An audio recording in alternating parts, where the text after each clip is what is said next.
여러분, 이제 고등학교도 대학생처럼 수강 신청을 해야 한다는 사실 알고 계셨나요? 바로 고교학점제가 도입되면서 졸업을 위해 반드시 학점을 이수해야 하는 제도로 바뀌었기 때문인데요. 기존에는 단순히 출석만 하면 졸업이 가능했지만 이제는 3년 동안 192학점을 채워야 졸업할 수 있습니다.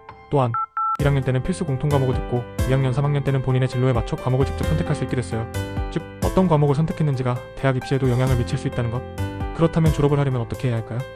192학점이면 과연 어느 정도일까요? 각 과목마다 3에서 4학점씩 부여되며 3년 동안 학점을 쌓아야 합니다. 하지만 출석만 한다고 학점을 받는 게 아닙니다.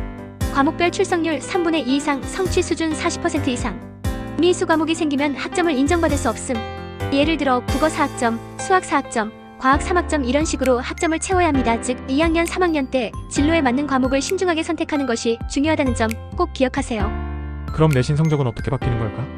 고교학점제에서는 기존 9등급 상대평가에서 5등급제로 완화되었고 대부분의 과목은 절대평가 성취평가제가 적용됩니다.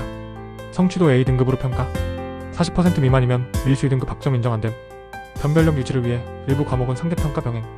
예를 들어 성취도가 낮으면 학점 인정이 안 돼서 졸업이 어려울 수도 있어요. 그리고 대학 입시에서는 특정 과목이 필수적으로 요구될 수 있으니 무조건 쉬운 과목만 선택하는 건 위험합니다. 그렇다면 어떤 과목을 선택해야 할까요? 고교학점제에서 가장 중요한 건 어떤 과목을 선택하느냐입니다.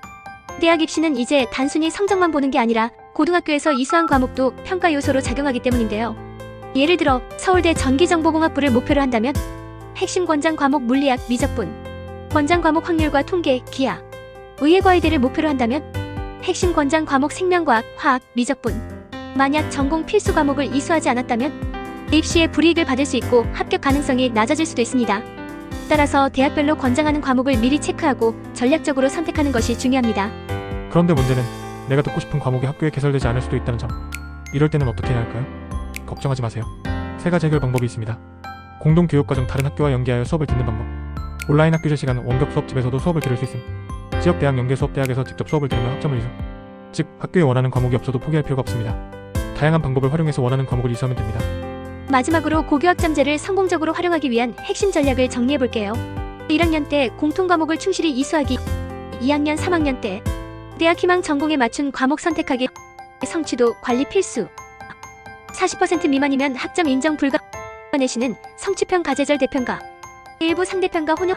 학교에서 제공하지 않는 과목은 온라인 공동교육 대학 연계 활용 가능. 이제 선택 과목의 대입에 큰 영향을 미치는 만큼 전략적으로 선택하는 것이 필수. 앞으로 어떤 과목을 들어야 할지 지금부터 미리 고민해보세요. 오늘은 고교학점제의 핵심 개념과 대입 전략을 알아봤는데요. 앞으로 대학 입시에서 어떤 영향을 미칠지, 또 여러분이 어떻게 준비하면 좋을지 더 많은 꿀팁을 계속 알려드릴 예정입니다.